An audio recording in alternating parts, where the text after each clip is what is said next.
Je voudrais que chacun de nous mette en application ce que le Seigneur Jésus-Christ même nous a enseigné en tant que chrétiens. La parole de Dieu nous dit dans 2 Corinthiens chapitre 5 au verset 17, un verset que tout le monde connaît bien. Si quelqu'un est en Christ, il est une nouvelle créature.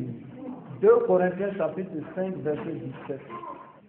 Si quelqu'un est en Christ, il est une nouvelle créature. Les choses anciennes sont passées, voici toutes choses sont devenues nouvelles.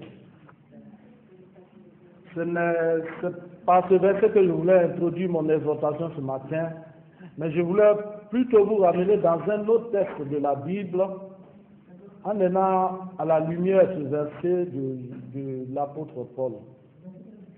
Verset 17. Si quelqu'un est en Christ, il est une nouvelle créature. Les choses anciennes sont passées, voici toutes choses sont devenues nouvelles. Si quelqu'un est en Christ, donc, il est né de nouveau. Si quelqu'un est en Christ, il est passé de la mort à la vie. Si quelqu'un est en Christ, il a expérimenté la nouvelle naissance. Si quelqu'un est en Christ, il a décidé donc de laisser derrière lui tous ses comportements, toutes ses passions, toutes ses habitudes. Désormais, il est devenu une nouvelle personne. Cette nouvelle personne-là qui tend vers l'éternité, qui tend vers le royaume des cieux. Si tu es en Christ, tu as enterré toute ton ancienne nature. Tu ne peux pas être en Christ et puis encore avoir en toi les comportements que tu avais quand tu n'avais pas connu le Christ. Tu ne peux pas être en Christ aujourd'hui et puis ne pas manifester l'amour de ton prochain. Tu ne peux pas être en Christ aujourd'hui et puis ne pas pardonner à ton prochain. Tu ne peux pas être en Christ aujourd'hui et puis ne pas donner un beau témoignage de toi partout où tu vas dans le monde où tu vis. Si nous sommes en Christ, c'est un choix que nous avons fait. Nous avons décidé de marquer une rupture totale entre le monde du passé et le monde de maintenant. Nous avons décidé de marquer une rupture, une cassure, disons, entre ce que nous étions hier et ce que nous voulons et nous sommes devenus aujourd'hui. C'est un choix que nous avons opéré. Il n'y a pas de confusion, il n'y a pas de comment on appelle ça? Il n'y a pas de temps tampon. On ne peut pas dire non, je suis au milieu en attendant, non. Quand tu as choisi le Christ, tu l'as choisi pour toujours. Et quand tu as choisi le Christ, tu ne dois pas regretter ton ancienne vie passée. Quand tu as choisi le Christ, cela doit te voir, cela doit se refléter dans ta façon de vivre. Parce que l'ancienne vie est morte avec tout ce qu'elle comportait. L'ancienne vie est morte avec tout ce qu'elle pouvait comporter. L'ancienne vie a disparu définitivement. On ne doit même plus se reconnaître. C'est ce que ça veut dire si tu es en Christ, tu es une nouvelle créature. Ton ancienne vie là, quand on regarde dedans, on regarde dans le rétroviseur, on ne te voit plus là-bas. Parce que tu es désormais devant. Tu es désormais avec Christ. Tu as décidé d'avancer vers le royaume des cieux pour remporter la couronne de vie. Ce matin, je voulais revenir sur le texte de Jean, chapitre 11. Je ne vous demande pas de le chercher trop. Si vous le cherchez, vous le trouverez. Dans Jean, chapitre 11, il y a eu un cas de régénération. Il y a eu un cas d'une ancienne vie à une nouvelle vie. C'était une des résurrections que Jésus a faites.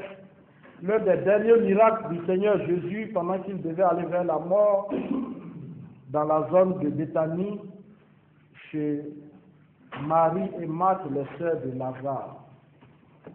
Jésus-Christ donc était en tournée pastorale, il était en mission quelque part. Quand les gens sont venus lui dire, mais ton ami est mort.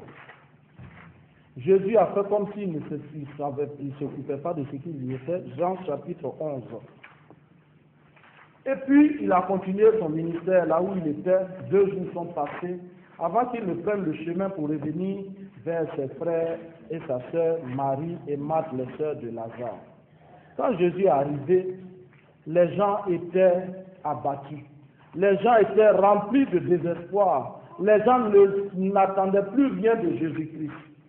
Parce que cela faisait 4 jours que Lazare avait été enterré. Son corps était déjà en décomposition, parce que ce n'était pas en Égypte, ils n'avaient pas les techniques égyptiennes où, quand quelqu'un mourait, on devait l'embaumer, on devait le momifier. Chez les Juifs, là-bas, on faisait autre chose. On ne bandait pas carrément toute la tête, on se bandait d'une façon légère, ce qui faisait qu'avec les arômes, bien sûr, mais ce qui faisait que ton corps n'était pas conservé pendant longtemps, comme les Égyptiens savaient le faire. Donc, après 4 jours, Jésus arrive et la foule est là. Mais avant que Jésus n'arrive, il a dit une chose à une de ses sœurs là. Il dit au verset 40, si tu crois, tu verras la gloire de Dieu.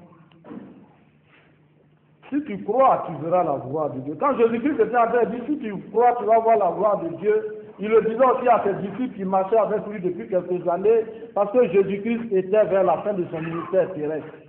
Il leur a donné tellement d'enseignements qu'ils ne comprenaient rien encore. Il était aussi en train de leur dire que lui, bientôt, allait mourir et ressusciter après 3 jours. Mais les gens qui marchaient avec lui ne comprenaient rien.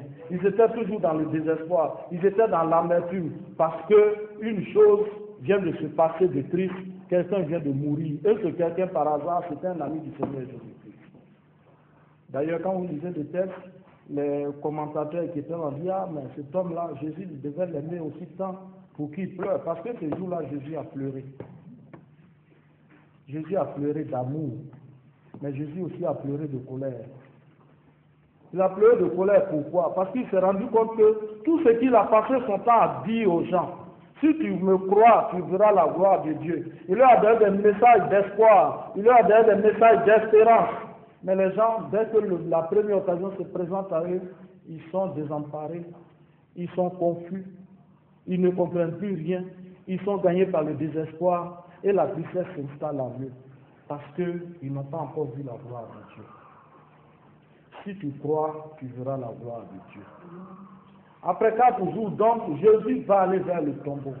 Jésus a pleuré. Jésus va crier sur le cadavre qui était là, pour lui dire, sors de ce tombeau. Et Lazare va sortir du tombeau. C'est la chose que Jésus va dire au verset 44 du Jean 11. Il dit, déliez-le et laissez-le partir. Déliez-le. Il était lié par la mort. Il était ligoté par d'autres choses.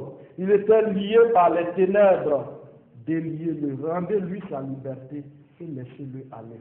Ce n'est pas la première fois que Jésus parle de cette façon aux gens à qui il fait des miracles. Quand il finit d'opérer des miracles sur l'homme de Gadara, au bord de la mer, il lui a dit, il faut partir vers les siens. Dieu, en faisant le miracle dans ta vie, il te donne aussi la liberté de partir. Il te donne la liberté des mouvements, mais il ne te donne pas le libertinage, comme on peut le penser. Liberté, c'est différent de libertinage. Libertinage, c'est tu fais tout ce que tu as envie de faire sans contrôler. Mais la liberté, tu sais bien ce que tu es en train de faire. Donc Jésus dit, délivrez-le, déliez-le et laissez-le partir.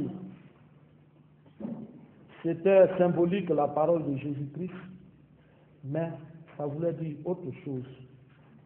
J'ai lu plus premièrement le verset de 2 Corinthiens chapitre 5 verset 17 qui dit quand on est à Christ, on est une nouvelle créature.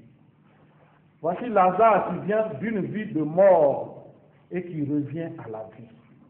Lazare va laisser tout ce qu'il avait comme vêtement dans son tombeau. Ces bandes qu'on a pris pour l'attacher, pour le bander, pour le lier. Parce que quand on le lit, les mains, les pieds sont liés. Il est devenu esclave de la mort. Il n'a plus lui-même, il n'a aucune liberté. Il n'est plus maître de ses actions, de ses actes. Il était désormais englouti par les ténèbres. Et Jésus-Christ qui pousse un cri pour lui dire de sortir. C'est le cri là, c'était l'autorité que donne le Saint-Esprit de Dieu. Le Saint-Esprit de Dieu a autorité sur Satan. Le Saint-Esprit de Dieu a autorité sur les mauvais esprits. Le Saint-Esprit de Dieu a autorité sur la mort. Il a autorité sur la maladie. Si tu crois, tu verras la gloire de Dieu. Jésus-Christ a dû crier là. Il a dû pleurer là parce qu'il a vu que les hommes étaient désespérés. Les hommes étaient incrédules. Ils ne croyaient pas en tout ce qu'il était en train de leur dire. Même en appelant Jésus pour dire, écoute, ton ami est